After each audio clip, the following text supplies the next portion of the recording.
ஒரு பெரிய அரசன் இந்த உலகம் பூராவையும் ஆண்டுகிட்டு இருந்தான். ரொம்ப காலம் அப்படி அரசாட்சி பண்ணிக்கிட்டு இருந்தான். திடீர்னு அவனுக்கும் சில எதிரிகள் முளைச்சாங்க. அவங்கெல்லாம் ஒன்று சேர்ந்து இவனை தோற்கடிச்சுட்டாங்க. தோற்று போனதும் இவனுக்கு பயம் வந்துட்டுது, எங்கே எதிரிகள் நம்ம கொண்டுடுவாங்களோ அப்படின்னு.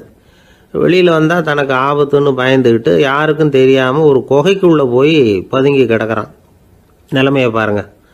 முதல் நாள் அரண்மனையில் அதிகாரம் பண்ணிக்கிட்டு இருந்தவன் மறுநாள் குகையில் பயந்து போய் பதுங்கி கிடக்கிறான். ராத்திரி நேரம் வந்தது, பசி வயத்தை கிள்ளுது, பிச்சை எடுத்து சாப்பிட வேண்டிய நிலைமை. பிச்சை எடுக்கிறதுக்கு பாத்திரம் வேணுமே, என்ன பண்ணுறது அப்படின்னு அங்கேயும் இங்கேயும் பார்க்குறான். ஒரு மூலையில் யாரோ விட்டுட்டு போன ஒரு ஓடு கிடக்குது. அதை எடுத்துக்கிட்டு புறப்பட்டான். இருட்டில் வழி புரியல. ஏதோ ஒரு யூகத்தில் காலை மெதுவாக எடுத்து வச்சு நடந்து போயிட்டுருக்கிறான். வழியில் ஒரு கருப்பு நாய் படுத்து கிடந்தது. இருட்டில் அவன் இது கண்ணுக்கு சரியாக தெரியல. அவனுக்கு தவறி போய் காலை வச்சுட்டான். அது மேலே நாய் சும்மா இருக்குமா, வள்ளுன்னு விழுந்து கடிச்சு விட்டுது. காலை பார்க்குறான், காலத்தையும் நினச்சி பார்க்குறான். அரண்மனையில் வீரக்கழல் அணிந்த காலை உடைய மன்னா அப்படின்னு புகழ்வாங்களே புலவர்கள்லாம். ஆனால் அது இன்றைக்கி நாய் கடித்த காலம் ஆகிட்டுதே அப்படின்னு நினைக்கிறான். அது மட்டும் இல்லை, முன்னாடியெல்லாம் பொற்கிண்ணங்களில் தான் அவன் சாப்பிடுவான். ஆனால் இப்போது உடஞ்சி போன ஓட்டு, அது ஓட்டை கையில் வச்சுக்கிட்டு நிற்கிறான். அதில் யாராவது சாப்பாடு போடுவாங்களான்னு. முன்னாடியெல்லாம் நிறைய பேர் அரண்மனைக்கு வருவாங்க. அரசருக்கு காணிக்கைன்னு சொல்லி இவன் காலடியில் கொண்டாந்து கொட்டுவாங்க. அப்போல்லாம் இவன் அந்த ஜனங்களுடைய முகத்தை திரும்பி கூட பார்க்கறதில்ல. ரொம்ப கர்வமாக உட்காந்துருப்பான். அதே ஆள் இன்றைக்கி எல்லார் கண்ணுலேயும் படுறது மாதிரி பிச்சை எடுத்துக்கிட்டு இருக்கிறான். அப்போலாம் காணிக்கைகளை தன்னுடைய கையால் வாங்கிறது தனக்கு கௌரவ குறைச்சல்னு நினச்சி தன்னுடைய வேலைக்காரங்களை விட்டு தான் அதை வாங்க சொல்லுவான். இப்போ பார்த்தீங்கன்னா அவனே தன் கையாலேயே பிச்சை வாங்குறான். நினச்சி பாருங்கள். அந்த மனுஷன் முத நாள் அரசன், மறுநாள் பிச்சைக்காரன். எவ்வளோ வித்தியாசம். செல்வம் தான் இப்படி ஒரு வித்தியாசம் ஏற்படுறதுக்கு காரணம். அப்படிப்பட்ட செல்வம் வாழ்க்கையை நடத்துறதுக்கு நமக்கு தேவை தான்.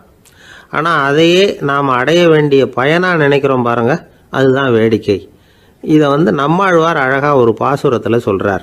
ஒரு நாயகமாய் ஓட உலகுடன் ஆண்டவர், கருணாய் கவர்ந்த காலர், சிதைகிய பானையர், பெருநாடு காண இம்மையிலே பிச்சைதாம் கொள்வர், திருநாரணன் தாழ் காலம் பெற சிந்தித்து உய்மினோ அப்படிங்கிறார் நம்மாழ்வார். ஒரு பெரிய பணக்காரர் ஒரு துறவிகிட்ட போய், சாமி என்கிட்ட நிறைய பணம் இருக்குது, இருந்தாலும் நிம்மதி இல்லை, என்னால் நிம்மதியாக இருக்க முடியல, என்ன காரணம்னு கேட்டாராம். உடனே அந்த துறவி இதுக்கு நேரடியாக பதில் சொல்லாமல் பக்கத்தில் நின்றுக்கிட்டு இருந்த ஒரு குழந்தைய கூப்பிட்டார். அது ஓடியாந்தது. ஒரு ஆப்பிள் பழத்தை எடுத்து அது கையில் கொடுத்தார். அதை வாங்கிக்கிட்டு குழந்தை சிரிச்சுது. இன்னொரு பழத்தை எடுத்து கொடுத்தார். அதை இன்னொரு கையில் வாங்கிட்டு சிரிச்சுது.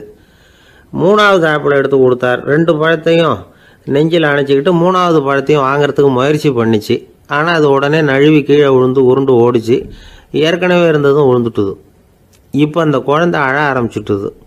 இப்போ அந்த துறவி பணக்காரர்கிட்ட சொன்னாராம், குழந்தைய கவனிச்சியா, 2 ஆப்பிள் போதும்னு அது நினச்சிருந்தா இப்போ அது அழ வேண்டிய அவசியம் வந்திருக்குமா அப்படின்னாராம். எதுவுமே அளவுக்கு மிஞ்சினா துன்பந்தான். இந்த காலத்தில் இதெல்லாம் யார் காதில் வாங்குறாங்க? ஒருத்தனை நல்ல வழிக்கு கொண்டு வரணும்னு நினச்சி அவனை கூப்பிட்டு உட்கார வச்சு இந்த கதையை சொல்லிகிட்டு இருந்தாங்க. சொல்லிவிட்டு அந்த குழந்தை செஞ்சது தப்பு தானே அப்படின்னு கேட்டிருக்கிறாங்க. ஆமாம், தப்பு தான், நானாக இருந்தால் அப்படி செஞ்சுருக்க மாட்டேன் நானா இவன். 2 பழமே போதும்னு சொல்லியிருப்பியா அப்படின்னு கேட்டிருக்காங்க. அப்படி இல்லைங்க, அவர் கொடுக்க கொடுக்க ஒவ்வொரு பழமாக வாங்கி பின்னாடி வச்சுட்டு மறுபடியும் கையை நீட்டுவேன் அப்படிங்கிறானா. இவெல்லாம் எந்த காலத்தில் திருந்துறது? அசோக மன்னர் வந்துக்கிட்டு இருக்கார். அவருடைய ஆலோசகர்கள் எல்லாம் பக்கத்தில் வந்துக்கிட்டு இருக்கிறாங்க. அந்த சமயத்தில் எதிரில் ஒரு புத்த பிக்ஷு வர்றார். அசோகர் பார்க்குறார். ஓடி போய் அவர் காலில் விழுந்து வணங்குறார். அசோக மன்னரின் தலை அந்த புத்த துறவியின் பாதத்தில் பட்டுக்கிட்டு இருக்கு. பக்கத்தில் நின்றுக்கிட்டு இருந்த அமைச்சருக்கு இது ரொம்ப சங்கடமாக போச்சு. ரொம்ப வருத்தப்பட்டார். நம்ம அசோக சக்கரவர்த்தி எப்பேற்பட்டவர், அவரோட தலை ஒரு சன்னியாசியின் பாதத்தில் படுறதா அப்படின்னு நினைச்சு ரொம்ப கவலைப்பட்டார். அரண்மனைக்கு திரும்பினதும் அமைச்சர் மெதுவாக ஆரம்பிச்சார். அரசே, எனக்கு ரொம்ப வருத்தமாக இருக்குது அப்படின்னார். எதுக்குன்னார் மன்னர். அசோக சக்கரவர்த்தியின் தலை, அதாவது அந்த சிரம், ரொம்ப மதிப்புமிக்க ஒன்று. அது ஒரு சன்னியாசியின் காலில் படலாமா அப்படின்னார். அசோகர் பதில் சொல்லல, சிரிச்சார், போயிட்டார். அதுக்கப்புறம் ஒரு சரியான சந்தர்ப்பத்துக்காக காத்துக்கிட்டு இருந்தார். ஒரு நாள் அமைச்சரை கூப்பிட்டார். எனக்கு 3 தலைகள் வேணும் அப்படின்னார். சொல்லுங்க, கொண்டுகிட்டு வரேன் அப்படின்னார் அமைச்சர். அசோகர் சொன்னார், முதல்ல எனக்கு தேவையானது ஒரு ஆட்டின் தலை, 2வது ஒரு புலியின் தலை, 3வது ஒரு மனிதனின் தலை. இதுதான் அசோகர் கேட்டது. எங்க இருந்தாலும் கொண்டு வாங்கன்னார். அமைச்சர் புறப்பட்டார். ஆட்டுத்தலை புலித்தலை கிடைச்சிட்டுது. அப்புறமா ஒரு சுடுகாட்டுக்கு போய் ஒரு மனித தலையும் சேகரம் பண்ணிட்டு ராஜா கிட்ட வந்துட்டார். அரசே, உங்கள் ஆணைப்படி 3 தலைகளையும் கொண்டு வந்திருக்கிறேன்னார். அசோகர் பார்த்தார். ரொம்ப நல்லது, இப்ப இது 3ஐயும் எடுத்துக்கிட்டு போய் சந்தையில வித்துட்டு வாங்க அப்படின்னார். அமைச்சர் அதுகளை எடுத்துக்கிட்டு சந்தைக்கு போனார். முதல்ல ஆட்டுத்தலை நல்ல விலைக்கு வித்து போச்சு. நல்ல விலை கொடுத்து வாங்கிட்டு போட்டாங்க. அடுத்தபடியா புலி தலைய ஒருத்தர் வாங்கிட்டார். அதை பாடம் பண்ணி வீட்டில் மாட்டி வைக்கலாமே அப்படின்னு நினைச்சு அதையும் வாங்கிட்டு போட்டார். மனித தலையை மட்டும் வாங்கறதுக்கு யாரும் முன் வரல. எல்லாரும் அதை பார்த்துட்டு விலகி போக ஆரம்பிச்சாங்க. அமைச்சர் திரும்பி வந்தார். அரசே, இந்த தலையை மட்டும் யாரும் வாங்க மாட்டேங்கிறாங்க அப்படின்னார். சரி, பரவாயில்ல, இதை இலவசமாவே எனாமாவே யாருக்கிட்டையாவது கொடுத்துட்டு வந்துருங்க அப்படின்னார். அமைச்சர் மறுபடியும் சந்தைக்கு போனார். இதை இலவசமா தரேன், இதை வாங்கிக்கோங்க அப்படின்னார். அப்பவும் அதை யாரும் வாங்கிக்கிறதுக்கு தயாரா இல்லை. மறுபடியும் திரும்பி வந்து மன்னர்கிட்ட விவரத்தை சொன்னார். இப்போ மன்னர் சொல்றார், அமைச்சரே, உயிர் இருக்கிற வரைக்கும் தான் இந்த தலைக்கு மதிப்பு. ஜீவன் போனதுக்கு அப்புறம் அதோட மதிப்பும் போயிடுது. அதனால மதிப்பு இருக்கும் பொழுதே பெரியவர்கள் பாதம் பணிந்து அந்த புனிதத்தை பெற்றுக்கொள்ளணும் அப்படின்னார். பணிவுங்கிறது வேற, அடிமைத்தனம்ங்கிறது வேற. பெரியவர்களை பணிவது நமக்கு பெருமை தரக்கூடிய விஷயம். இதை மனசுல வச்சுக்கிட்டு எப்போ காலில் விழணும், எப்போ காலில் விழக்கூடாது அப்படிங்கிறத முடிவு பண்ணிக்கணும். ஒரு சாதாரண ஆள் நடந்து வந்துகிட்டு இருந்தார். எதிரில் வந்த ஒரு பெரிய மனுஷன் ஓடி போய் அவர் காலில் விழுந்து தன்னுடைய தலையை அவர் பாதத்தில் கொண்டு போய் வச்சார். கொஞ்ச நேரம் கழிச்சு எழுந்திரிச்சு வந்துட்டார். வந்த பிறகு இவரை கேட்டேன், ஏன் திடீர்னு ஓடி போய் அந்த ஆளு காலில் விழுந்தீங்க அப்படின்னு. அவர் போட்டிருக்கிறது என்னோட காணாம போன செருப்பான்னு கண்டுபிடிக்கிறதுக்காக அப்படி விழுந்தேன் அப்படின்னார். ஒரு பெரிய தத்துவ சிந்தனையாளர் இருந்தார், சுவாங் சு அப்படின்னு பேரு. அவருடைய மனைவி ஒரு நாள் திடீர்னு காலமாயிட்டாங்க. ஐயோ பாவம், அவர் ரொம்ப வருத்தப்படுவார், போய் ஆறுதலாக 4 வார்த்தை பேசிவிட்டு வரலாம் அப்படின்னு நினச்சிக்கிட்டு நிறைய பேர் அவரை தேடிட்டு வந்தாங்களாம். வந்தவங்களுக்கு ஆச்சரியம், ஏன்னா இவர் வருத்தப்பட்டுக்கிட்டு இருப்பார் அப்படின்னு தானே எதிர்பார்த்தாங்க. அப்படி இல்லை, தாளம் போட்டுக்கிட்டு உட்காந்துருக்கிறார். தாளத்துக்கு தகுந்த மாதிரி பாட்டு வேற பாடிக்கிட்டு இருக்கிறார். என்ன மனுஷன் இவர், கொஞ்சம் கூட கவலை இல்லாமல் இப்படி இருக்கிறாரு அப்படின்னு நினச்சாங்க. ஒருத்தர் துணிஞ்சு அவர்கிட்ட கேட்டுவிட்டார், என்னங்க இது இப்படி அப்படின்னு. அதுக்கு அவர் என்ன சொன்னார் தெரியுமா? இதை பாருங்க, என்னுடைய மனைவி பிறக்கிறதுக்கு முன்னாடி அவளுக்கு உயிரும் கிடையாது, உடலும் கிடையாது. அதுக்கு பிறகுதான் உயிர் வந்தது, உடல் வந்தது, அந்த உருவம் வந்தது. இப்போ என்ன ஆச்சு? அந்த உருவமும் உயிரும் போயிட்டுது, அவ்வளவுதானே. வந்தது போயிட்டுது. இளவேனில் காலம், இலையுதிர் காலம், பனிக்காலம், இப்படி பருவங்கள் மாறி மாறி வருது இல்லையா? அது மாதிரி பிறப்பும் இறப்பும் மாறி மாறி வருது. இது இயற்கை. இதுக்காக அழுதா அது எப்படி அப்படின்னாராம். ஞான தெளிவு அடைஞ்சவங்களுக்கு எல்லாமே சுகம்தான். திருவள்ளுவரும் அதைத்தான் சொல்றார், உறங்குவது போலும் சாக்காடு, உறங்கி விழிப்பது போலும் பிறப்பு. தூங்குறதுக்கெல்லாம் நாம் வருத்தப்பட்டுக்கிட்ட இருக்கிறோமா? இன்னைக்கு தூங்க வேண்டியிருக்குதே, இன்னும் கொஞ்சம் நேரத்தில் நான் தூங்க வேண்டியிருக்கு அப்படின்னு சொல்லி யாராவது அழுதுகிட்டு இருப்பாங்களா? அதனால் இந்த உலக வாழ்க்கையினுடைய இயல்பை யதார்த்தத்தை நாம் தெளிவாக புரிஞ்சுக்கணும். அப்படி புரிஞ்சுக்கிட்டா நாம் கவலை இல்லாமல் வாழ முடியும்.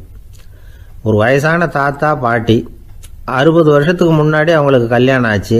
ஒன்றாவே வாழ்ந்தாங்க, ஒன்றாவே இறந்து போனாங்க. இப்போ அவங்க 2 பேரும் சொர்க்கத்துக்கு போய் சேர்ந்தாங்க. அங்கே எல்லா வசதியும் இருந்தது. ஒரு பெரிய பங்களாவே இவங்களுக்கு ஒதுக்கி கொடுத்தாங்களாம். இதுக்கு எவ்வளவு வாடகைன்னு கேட்டார் தாத்தா. வாடகையெல்லாம் கிடையாது, இலவசம் அப்படின்னார் அங்கே இருந்தவர். அந்த வீட்டுக்கு பின்னாடி ஒரு பெரிய புல்வெளி இருந்தது. இதில் விளையாட ஏதாவது கட்டணம் உண்டான்னு கேட்டிருக்கார் தாத்தா. அதெல்லாம் ஒன்றும் கிடையாது, பணம்லாம் கட்ட வேண்டியதில்லை அப்படின்னார் அவர். பக்கத்தில் ஹோட்டல் மாதிரி ஒரு பெரிய கட்டடம், உள்ள சாப்பாட்டு மேஜைகள், அது மேலே விதவிதமான பலகாரங்கள். சாப்பாட்டுக்கெல்லாம் எவ்வளவு அப்படின்னு விசாரிச்சாராம் தாத்தா.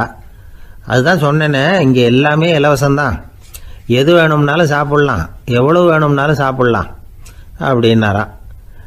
நீங்கள் சொல்கிறீங்க அப்படி, ஆனால் நான் சர்க்கரை சேர்த்துக்கக்கூடாது, உப்பு சேர்த்துக்கக்கூடாது, பாட்டி கையால் எப்பவும் பத்திய சாப்பாடு தான் அப்படின்னாராம் தாத்தா. இதை பாருங்கள், இங்கே உங்களுக்கு அந்த கவலையும் வேண்டியதில்லை. இங்கே நீங்கள் ஸ்வீட்டு சாப்பிட்லாம், காரம் சாப்பிட்லாம், உங்களுக்கு எந்த நோயும் வராது அப்படின்னாராம் அங்கே சொர்க்கத்தில் இருந்தவர்.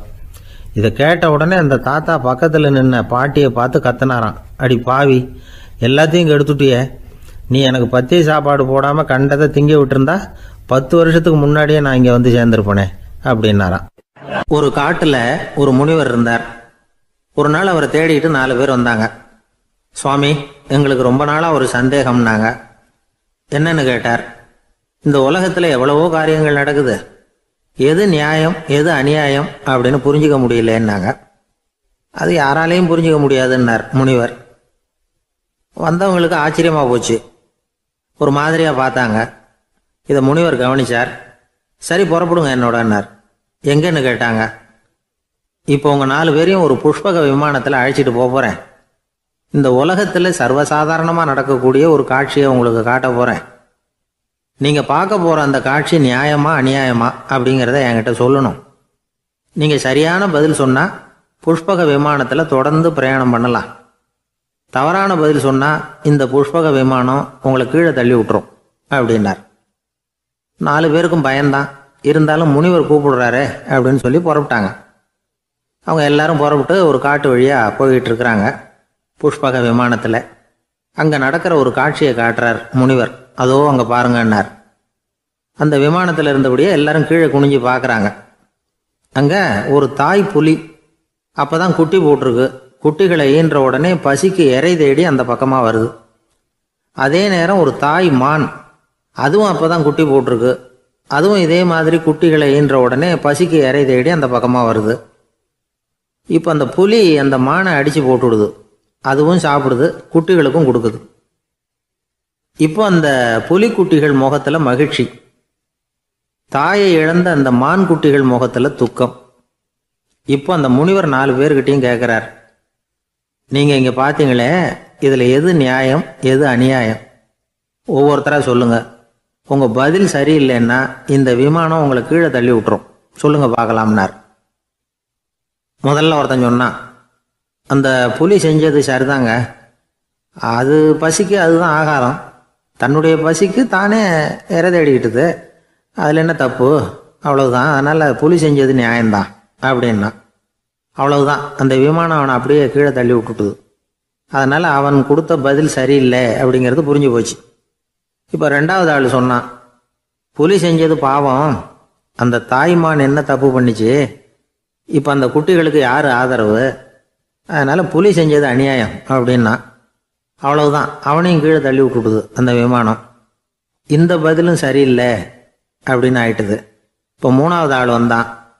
முதல்ல 2 பேர் கீழே விழுந்ததை பார்த்துக்கிட்டு இருந்தான்.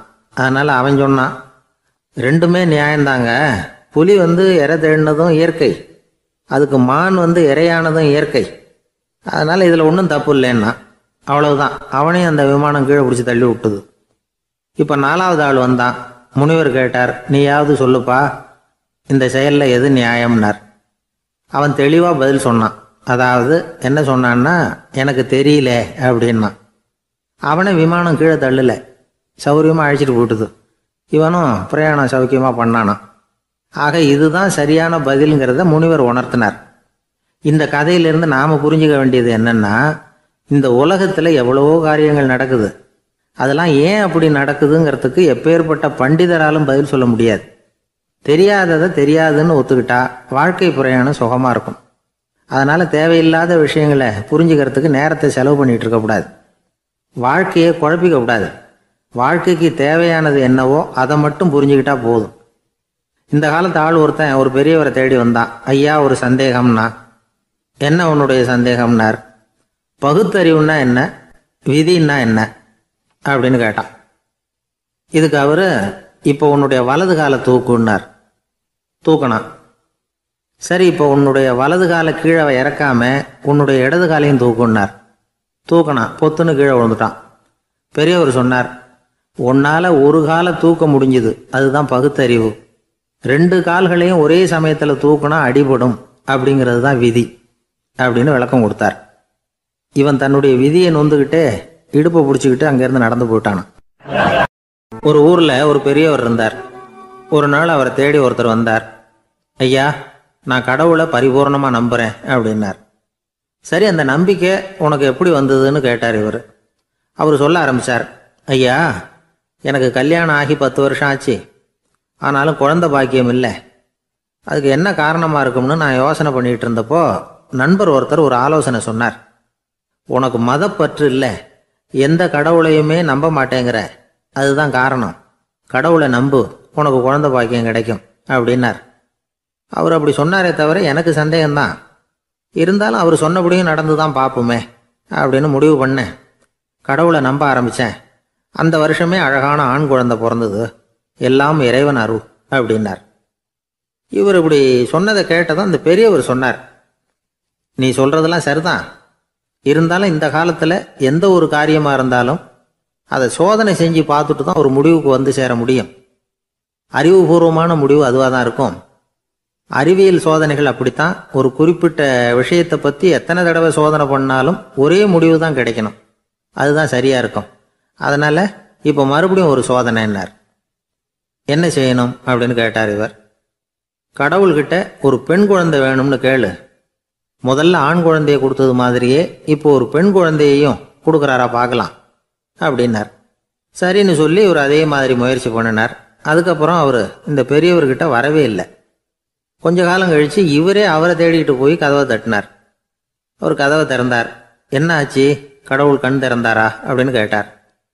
அவர், அந்த சமாச்சாரம்லாம் நமக்கு வேணாம் சார். முதல் தடவை அது ஏதோ தற்செயலாக ஏற்பட்ட ஒரு சாதகம். இப்போ நீங்கள் 2வது தடவை சொன்ன பிறகு தினமும் கடவுளை வேண்டிக்கிட்டு தான் இருக்கிறேன், ஒன்றும் நடக்கலை அப்படின்னார் ரொம்ப விரக்தியாக. ஒரே ஒரு தோல்வியில் உங்கள் நம்பிக்கையெல்லாம் பறந்து போயிடுது பார்த்தீங்களா அப்படின்னார் அந்த பெரியவர். எல்லாம் நல்ல விதமாக நடக்கிற வரைக்கும் நம்பிக்கை, எதிர்பார்த்தது தோல்வியில் முடிஞ்சுட்டுதுன்னா அவநம்பிக்கை. மற்றவர்கள் பேரில் வைக்கிற நம்பிக்கை எந்த நேரத்திலையும் விவகாரமாகி விடக்கூடிய சாத்தியம் உண்டு. நாம் நம்பிக்கை வைக்க வேண்டியது நம்ம கிட்ட தான். நமக்குள்ளே இருக்கிறார் கடவுள். எனவே நம்ம பேரில் நாம் வைக்கிற நம்பிக்கை தான் உண்மையான கடவுள் பக்தி. நிபந்தனையற்ற நம்பிக்கையாக அது இருக்கணும். எல்லாம் நல்லபடியாக நடந்துக்கிட்டு இருந்தால் எந்த முட்டாளுக்கும் நம்பிக்கை வரத்தான் செய்யும் அப்படிங்கிறது ஒரு பெரியவர் கருத்து. தியானத்தின் மூலமாக தான் உனக்குள்ள ஆழமாக தோண்டுனா உன்னுடைய அடி ஆழத்தில் நம்பிக்கை வந்து அப்படி ஊற்றெடுக்கும், அதை பார்க்க முடியும் அப்படிங்கிறது பெரியவர்கள் சிந்தனை. ஒரு குழந்தை அப்பாவை பார்த்து என்னப்பா பண்ணுறேன்னு கேட்டுதான். பிரார்த்தனை பண்ணிட்டு இருக்கிறேன்னாராம் அப்பா. பிரார்த்தனை பண்ணுனா என்ன கிடைக்கும் அப்படின்னு கேட்டுதான் குழந்தை. எல்லாம் கிடைக்கும் அப்படின்னாராம் அப்பா. நீ வச்சிருக்கிறிய பேனா அது கூட கிடைக்குமான்னு கேட்டுதான் குழந்தை. கிடைக்குமேன்னு இருக்கார். அப்படின்னா அந்த பேனாவை என்கிட்ட கொடுத்துரு, நீ பிரார்த்தனை பண்ணி வேற பேனா வாங்கிக்கோ அப்படின்னு தான் அந்த குழந்தை. ஒரு நாள் ஒரு 10-15 பள்ளிக்கூடத்து பிள்ளைங்க தேடிட்டு வந்தாங்க. உங்களை பார்த்துட்டு தான் போகணும், அதுக்காக தான் வந்திருக்கோம்னாங்க. என்ன விஷயம்னு கேட்டோம். நாங்கள்லாம் கூடி ஒரு முடிவு பண்ணியிருக்கிறோம், அதை உங்ககிட்ட சொல்லணும் அப்படின்னாங்க. அதுவும் ஒரு வாண்டு பையன் அதை சொன்னான். என்ன முடிவு அது அப்படின்னு கேட்டோம் ரொம்ப ஆர்வமாக. அதை இப்போ சொல்ல மாட்டோம், எங்களுக்கு பிடிக்கிற மாதிரி ஏதாவது ஒரு தகவல் சொன்னால் அதுக்கப்புறம் நாங்கள் அதை சொல்கிறோம் அப்படின்னா அந்த வாண்டு பையன். சரி, சின்ன பையன்கிட்ட இன்றைக்கி வசமாக மாட்டிக்கிட்டோம் அப்படின்னு நினச்சிக்கிட்டு அவங்களுக்கு தகுந்த மாதிரி ஒரு கதை சொல்ல ஆரம்பித்தோம். அது என்ன கதைன்னா, ஒரு பெரிய காடு, அதில் பலவிதமான மிருகங்கள். அந்த காட்டுக்கு ஒரு சிங்கம் தான் ராஜா. எப்பவும் காட்டுக்கு அது தானே ராஜா. ஒரு பெரிய யானைக்கு இது பொறுக்கலை. என்ன இது, எப்போ பார்த்தாலும் இங்கே சிங்கத்துக்கே ராஜா பதவி கிடைக்கிது, நான்லாம் எவ்வளவு பலசாலியாக இருக்கிறேன், அப்படி இருந்தும் எனக்கு அந்த பதவி கிடைக்கலையே அப்படின்னு தனக்குள்ளே பொறுமிக்கிட்டே இருந்தது. ராஜா பதவியை நினச்சி ரொம்ப ஏக்கம், அதுக்கு பதவி மோகம். இந்த சமயம் பார்த்து ஒரு குள்ள நெறி கூட்டம் அதை தேடிட்டு வந்தது. ஐயா பெரியவங்களே, நீங்கள் இந்த காட்டுக்கு ராஜாவாக இருக்க ஆசைப்படுறீங்க, அதில் ஒன்றும் தப்பு இல்லை.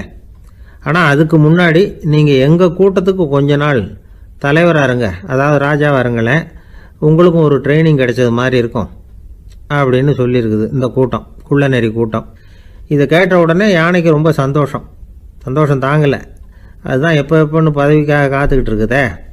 இருந்தாலும் கொஞ்சம் பிகுவோட, சரி நீங்கள்லாம் இவ்வளோ தூரம் என்னை தேடிட்டு வந்து கேட்கறதுனால மறுக்க முடியல அப்படின்னு ரொம்ப ஏதோ சிரமப்பட்டு ஒத்துக்கிறது மாதிரி ஒத்துக்கிட்டது. ஏதோ உங்கள் ஆசைக்கு கட்டுப்படுறேன், கொஞ்ச நாள் உங்கள் கூட்டத்துக்கு ராஜாவாக இருக்கிறதுக்கு சம்மதிக்கிறேன் அப்படின்னுது. உடனே அந்த யானை ராஜ நட போட ஆரம்பிச்சிட்டுது. யானை சாதாரணமாக நடந்தாவே எப்படி இருக்குங்கிறது நமக்கு தெரியும். அதுவே ராஜ நடந்தால் எப்படி இருக்கும் கற்பனை பண்ணி பாருங்கள். யானை முன்னாடி கம்பீரமாக போய்கிட்டு இருக்குது, தலைவர் இல்லையா, அதனால் குள்ள நரிகள்லாம் ரொம்ப அடக்கமாக அது பின்னாடி அணிவகுத்து போயிட்டு இருக்குது. ராஜா வாழ்க, மன்னர் வாழ்க அப்படின்னு கோஷம் வேற. யானைக்கு தலைகால் புரியல, அவ்வளவு சந்தோஷம். அந்த யானைக்கு செருக்கு, ஆணவம் எல்லாம் ஏற்பட்டு போச்சு. அதுக்கப்புறம் அது தரையை பார்க்குமா, நிமிர்ந்து நடக்க ஆரம்பிச்சுட்டுது. தரையை பார்க்குறதே இல்லை. அப்படி போயிட்டுருக்கிறப்போ ஒரு சதுப்பு நிலத்தில் திடீர்னு காலை வச்சுட்டுது. அவ்வளோதான், கால் உள்ளே போட்டுது. இன்னொரு காலை எடுத்து வச்சுது, அதுவும் உள்ளே போட்டுது. அந்த 2 காலையும் எடுக்கிறதுக்காக அடுத்த 2 காலையும் அழுத்திச்சு, அதுவும் உள்ளே போக ஆரம்பிச்சுட்டுது. இப்போ 4 காலம் வசமாக சேத்துல அழுந்தி போச்சு, எடுக்க முடியல. குள்ள நரிகள்லாம் அதை சுற்றி சுற்றி வந்தது. சிலது சுற்றி நின்று டான்ஸ் ஆட ஆரம்பிச்சுட்டுது யானையை பார்த்துட்டு. இதை யானை பார்த்தது. என்ன இது தலைவர், நான் தவிச்சிக்கிட்டு இருக்கிறேன், தொண்டர்கள்லாம் சுற்றி நின்று வேடிக்கை பார்த்துக்கிட்டு இருக்கிறீங்க, டான்ஸ் ஆடுறீங்க அப்படின்னு கேட்டுதான். தொண்டர்களே, தலைவர் நான் தவிச்சிக்கிட்டு இருக்கிறது உங்களுக்கு தெரியலையா? இப்போ உடனே உங்கள் தலைவரை காப்பாற்ற வேண்டியது உங்கள் கடமை இல்லையா அப்படின்னு கத்துச்சான் அந்த யானை. குள்ள நரிகளில் ஒன்று முன்னாடி நின்று அந்த யானையை பார்த்து தான், தலைவரே, எங்களுக்கு ரொம்ப நாளாக ஒரு ஆசை, அந்த ஆசையை நிறைவேற்றிக்கிறதுக்காக தான் உங்களை எங்கள் தலைவராக ஏற்றுக்கிறோம்னு சொன்னோம் அப்படின்னு தான். என்ன ஆசைன்னு கேட்டிருக்கு யானை. யானை கறி சாப்பிட்டு பார்க்கணுங்கிறது எங்களுக்கு ரொம்ப நாளாக ஆசை, அது இன்றைக்கி தான் நிறைவேற போகுது அப்படின்னு தான் அந்த நரி. இதை கேட்ட உடனே அந்த யானை அப்படியே மூர்ச்சி ஆகிட்டு தான். நரிகள்லாம் அது மேலே ஏறி குதற ஆரம்பிச்சுட்டு தான். பதவி மேலே இருந்த பேராசை அந்த பலசாலியான யானையையே மாட்டி விட்டுட்டுது பார்த்தீங்களா அப்படின்னு சொல்லி முடித்தோம் இந்த கதையை அந்த சின்ன பிள்ளைங்கக்கிட்ட. சரிங்க, இப்போ நாங்கள் உங்களை தேடி வந்த விஷயம் என்னங்கிறத சொல்லவா அப்படின்னா ஒரு வாண்டு பையன். சீக்கிரம் சொல்லு தம்பி, சஸ்பென்ஸ் தாங்கலை அப்படின்னோம். அவன் மெதுவாக எங்களை பார்த்து சொல்கிறான், எங்களுக்கு கொஞ்ச நாள் நீங்கள் தலைவராக இருந்தால் தேவலை அப்படின்னா. ஒரு வயசான பாட்டியின் தாத்தாவும் ஒரு பூங்காவில் உட்காந்து பேசிக்கிட்டு இருக்கிறாங்க. அவங்களுக்கு கல்யாணம் ஆகி 53 வருஷம் ஆச்சு. பிள்ளைங்கள்லாம் படித்து பெரிய பெரிய வேலையில் இருக்கிறாங்க. பேரன் பேத்திகளும் நல்ல நிலைமையில் இருக்கிறாங்க. இந்த தாத்தாவும் பாட்டியும் சிரித்து பேசிக்கிட்டு இருந்ததை ஒரு பெரியவர் பார்த்தார். அவருக்கு ஆச்சரியமாக இருந்தது. இந்த வயசுலேயும் இவ்வளவு அந்யோன்யமாக இவங்க பேசிக்கிட்டு இருக்கிறாங்களே அப்படின்னு நினச்சார். சரி, நேரிலேயே கேட்டுருவோமே அப்படின்னு நினச்சிக்கிட்டு கிட்ட போனார். உங்கள் மன வாழ்க்கையின் வெற்றிக்கான ரகசியம் என்ன அப்படின்னு கேட்டார். இதை கேட்டதும் அந்த தாத்தா சிரிச்சுக்கிட்டே பாட்டியை பார்த்தாராம். அதுக்கப்புறம் சொன்னாராம், நான் இந்த அம்மாவை கல்யாணம் பண்ணிக்கிட்டதுக்கும் எங்களுடைய இல்வாழ்க்கை இவ்வளவு நாளாக பலம் குறையாமல் மகிழ்ச்சியாக இருக்கிறதுக்கும் காரணம் ஒன்று தான். அது என்ன காரணம்னா, எங்களுக்கு இடையில பொதுவாக நிறைய குறைகள் உண்டு, அதுதான் காரணம் அப்படின்னாராம். அவர் சொல்கிறது சரிதான் அப்படிங்கிறது மாதிரியே அந்த பாட்டியும் அவரை நிமிர்ந்து பார்த்தாங்களாம். இந்த பெரியவர் மறுபடியும் அந்த பாட்டியை பார்த்து அதே கேள்வியை கேட்டிருக்கார். உங்களுடைய நீண்டகால மன வாழ்க்கைக்கு கிடைச்ச வெற்றி எதனாலேன்னு சொல்ல முடியுமா அப்படின்னு கேட்டாராம். அவங்களும் சிரிச்சுக்கிட்டே பதில் சொன்னாங்களாம். என்ன பதில் தெரியுமா? சில பேரை நாம குறிப்பிட்ட பண்புகளுக்காக நேசிக்கிறோம், வேற சிலரை நாம் அந்த பண்புகள் இல்லாத குறைகளுக்காகவே விரும்பி பழகிறோம் இல்லையா அப்படின்னு கேட்டுவிட்டு தலையை குனிஞ்சுக்கிட்டாங்களாம் அந்த பாட்டியம்மா. அவங்க அப்படி சொன்னதை கேட்டதும் இவருக்கு புதுசாக ஞானம் பிறந்தது மாதிரி இருந்துதான். இதுதான் மனம் நிறைந்த மன வாழ்க்கை அப்படிங்கிறார் சுவாமி சின்மயானந்தர். பண்புகளை எப்படி நேசிக்க முடியுதோ அதே மாதிரி பண்புகள் இல்லாத குறைகளையும் நேசிக்க முடியும். மனசுதான் காரணம். ஒரு மேல்நாட்டு தம்பதி, அவங்களும் தாத்தா பாட்டி தான். அவங்க 2 பேரும் ஒரு பூங்காவில் உட்காந்து சிரித்து பேசிக்கிட்டு இருக்கிறாங்க. அதை ஒருத்தர் பார்த்தார். அவருக்கு ஆச்சரியம், இவ்வளவு காலம் ஆகி இந்த வயசுலையும் இப்படி அன்பா பேசிக்கிட்டு இருக்கிறாங்களே அப்படிங்கிற ஆச்சரியம். கிட்ட நெருங்கி போனாரு. கேட்டார், ஏன் தாத்தா, உங்களுக்கு கல்யாணம் ஆகி எவ்வளோ வருஷம் ஆச்சுன்னார். 55 வருஷம் ஆச்சுன்னாராம் அவர். இன்னமும் இவ்வளவு சந்தோஷமா இருக்கிறீங்களே, அதுக்கு என்ன காரணம்னு கேட்டிருக்கார். அதுக்கு என்ன காரணம்னா, இது வரைக்கும் எங்களுக்குள்ள சண்டையே வந்ததில்லை அப்படின்னாராம். அது எப்படி முடியும்னு கேட்டிருக்கார் இவர் ஆச்சரியமா. அந்த தாத்தா சொல்ல ஆரம்பிச்சாராம், இதை பாருப்பா, எங்களுக்கு கல்யாணம் ஆன புதுசில் நானும் என்னுடைய மனைவியும் ஒரு குதிரை மேலே ஏறி ஒரு காட்டு வழியாக போய்கிட்டு இருந்தோம். கொஞ்சம் தூரம் போனதும் அந்த குதிரை எடக்கு பண்ணிச்சு. நான் உடனே கீழே இறங்கி அந்த குதிரையை பார்த்து, இது உனக்கு முதல் தடவை அப்படின்னு மிரட்டலாக சொல்லிவிட்டு ஏறி உக்காந்தேன். மறுபடியும் போனோம். கொஞ்சம் தூரம் குதிரை நல்லபடியாக நடந்து போச்சு. மறுபடியும் இடக்கு பண்ண ஆரம்பிச்சுட்டுது. நான் கீழே இறங்கினேன். கையில் இருந்த சாட்டையால் ஓங்கி ஒரு அடி கொடுத்தேன். இது உனக்கு 2வது தடவை அப்படின்னு சொல்லிவிட்டு ஏறி உக்காந்தேன். மறுபடியும் குதிரை கொஞ்சம் தூரம் நல்ல விதமாக நடந்து போச்சு. அப்புறமும் இடக்கு பண்ண ஆரம்பிச்சுட்டுது. அந்த சமயத்தில் ஒரு ஆற்று பாலத்தை கடந்து போய்கிட்டு இருக்கிறோம். நான் கீழே இறங்கினேன். என்னுடைய மனைவியையும் கீழே இறங்க சொன்னேன். அந்த குதிரையை பிடிச்சி அப்படியே ஆற்றுல தள்ளி விட்டுட்டேன். தள்ளி விட்டுட்டு, இது உனக்கு கடைசி தடவை அப்படின்னு சொன்னேன். அதை பார்த்ததும் என் மனைவி பதறி போயிட்டாங்க. போய், ஐயோ பாவம், என்ன இப்படி பண்ணிவிட்டீங்க, உங்களுக்கு மனசில் கொஞ்சம் கூட இறக்கமே இல்லையா அப்படின்னாங்க. நான் மெதுவாக இவங்க பக்கம் திரும்பி, இது உனக்கு முதல் தடவை அப்படின்னேன். அவ்வளவுதான். அன்னையிலேருந்து இன்னைய வரைக்கும் ஒரு நாள் கூட எங்களுக்குள்ள சண்டையே வந்ததில்லை அப்படின்னு விளக்கம் கொடுத்தார் அந்த தாத்தா. ஒரு ஊரில் ஒரு குரு இருந்தார், ஜென் குரு. அவரை தேடிட்டு ஒரு மன்னர் வந்தார். வந்தவர் ஜப்பான் மன்னர். தோட்டக்கலையை பற்றி தெரிஞ்சுட்டு போகிறதுக்காக அவர் வந்தார். எப்படி தோட்டம் அமைக்கிறது அப்படிங்கிறத பற்றி அந்த குரு விவரமாக சொல்லி கொடுத்தாரு. 1 நாள் 2 நாள் இல்லை, 3 வருஷம் கற்றுக் கொடுத்தார். அதுக்கப்புறம் சொன்னார், நான் கற்றுக் கொடுத்துட்டேன், இனிமேல் நீங்கள் போகலாம், போய் தோட்டம் அமைக்கலாம். அதுதான் உங்களுக்கு பரீட்சை. தோட்டம் அமைச்ச பிறகு சொல்லி அனுப்புங்க, நான் வந்து பார்க்குறேன். நீங்கள் இங்கே என்னவெல்லாம் கற்றுக்கிட்டீங்களோ அதையெல்லாம் அங்கே செயல்முறையில் செஞ்சு காட்டுங்க அப்படின்னு சொல்லி அனுப்பி வச்சார். மன்னர் போனார். அரண்மனைக்கு பக்கத்திலேயே ஒரு பெரிய தோட்டத்தை உண்டு பண்ணினார். அழகான மரங்களையும் செடிகளையும் உருவாக்கினார். கிட்டத்தட்ட 1000 தோட்டக்காரர்களை பயன்படுத்தி 3 வருஷங்கள் முயற்சி பண்ணி அந்த அழகான தோட்டத்தை உருவாக்கினார்.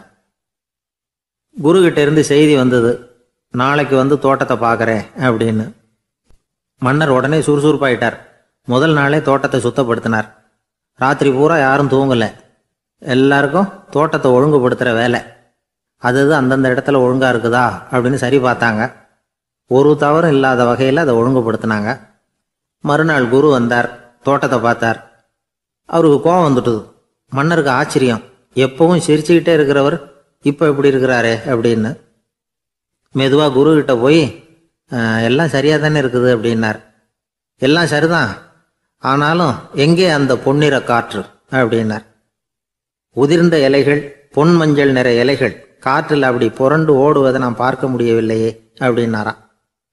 அது இல்லாமல் இந்த தோட்டம் உயிரோட்டம் உள்ளதாக இருக்காது, இதில் பாடல் இல்லை, ஆடல் இல்லை, அதெல்லாம் இல்லாமல் இந்த தோட்டம் ரொம்பவும் செயற்கையாக தெரியுதுன்னாராம். மன்னர் இப்போ தான் யோசனை பண்ணார். கீழே கிடந்த காஞ்சி போன இலைகள் மட்டும் இல்லை, மரத்தில் இருந்த காஞ்சி போன இலைகளையும் அப்புறப்படுத்தி சுத்தமாக வச்சிருக்கிறார். இறப்பும் வாழ்க்கையினுடைய ஒரு பகுதி தான். மரணம்ங்கிறது வாழ்க்கைக்கு எதிரானது அல்ல, அதை நிரப்பும் ஒரு பகுதி தான் அது. மரணம் இல்லையில் வாழ்க்கையே இல்லை அப்படிங்கிறது பெரியவங்க கருத்து. இப்போ அந்த தோட்டம் அழகாக தான் இருக்குது, இருந்தாலும் அது ஒரு ஓவியம் மாதிரி உயிர் இல்லாமல் இருக்கு. குரு ஒரு வாளியை கையில் எடுத்துக்கிட்டார். தோட்டத்தை விட்டு வெளியில் போனார். ஏற்கனவே வீசி எறிந்த அந்த சருகுகளை எல்லாம் அள்ளி கொண்டுகிட்டு வந்தார். உள்ள எல்லா இடங்கள்லையும் அதை வீசினார். உடனே காற்று அந்த காய்ந்த சருகுகளையும் பழுத்த இலைகளையும் அசைக்க ஆரம்பிச்சுட்டுது. இப்போ அங்கே சலசல சத்தம், சங்கீதம், இலைகளின் நடனம். ஓவியம் மாதிரி இருந்த அந்த தோட்டத்துக்கு இப்போ உயிர் வந்துட்டுது. இதுதான் அந்த பொன்னான காற்று அப்படின்னாராம் குரு. மன்னருக்கு புரிஞ்சுது. மிகப்பெரிய ஜென் கேள்வி ஒன்று உண்டு. உம்மான் அப்படிங்கிற ஒரு பெரிய குருவை பார்த்து துறவி ஒருத்தர் கேட்டாராம், இலைகள் எல்லாம் கீழே விழுந்து மரங்கள் மொட்டையாக இருக்கும் பொழுது என்ன நடக்கும்? இதுதான் கேள்வி. இதுக்கு உம்மான் சொன்ன பதில் பொன்னான காற்று, தி கோல்டன் விண்ட் அப்படின்னாராம். இதுக்கு என்ன விளக்கம்னா, உன்னுடைய எண்ணங்கள் எல்லாம் உன்னுடைய மனசிலிருந்து கீழே விழுந்து உனது உள்ளுணர்வானது மொட்டையாக நிற்கும் நிலைதான் அது. உனது வேர்களின் அருகில் காற்று வீசுகிறது. எல்லா எண்ணங்களும் உன்னிலிருந்து வெகு தூரத்துக்கு புரண்டு கொண்டே சென்று விடுகிறது. நீ அவற்றை கடந்து விட்டால் நீ அவைகளுக்கெல்லாம் மேலெழுந்து கீழே பார்ப்பவனைப் போல நிற்க ஆரம்பித்து விடுவாய். அதுதான் தியானம் என்பது அப்படின்னு சொல்றாங்க. தியானம்ங்கிறது எண்ணத்துக்கு எதிரானதில்லை. தியானம்ங்கிறது எண்ணங்களை கடந்து செல்வது தான். அதுக்கப்புறம் நாம் பொன்னிற காற்றில் ஆட ஆரம்பிச்சிருவோம். இதுதான் பெரியவர்கள் சொல்றது.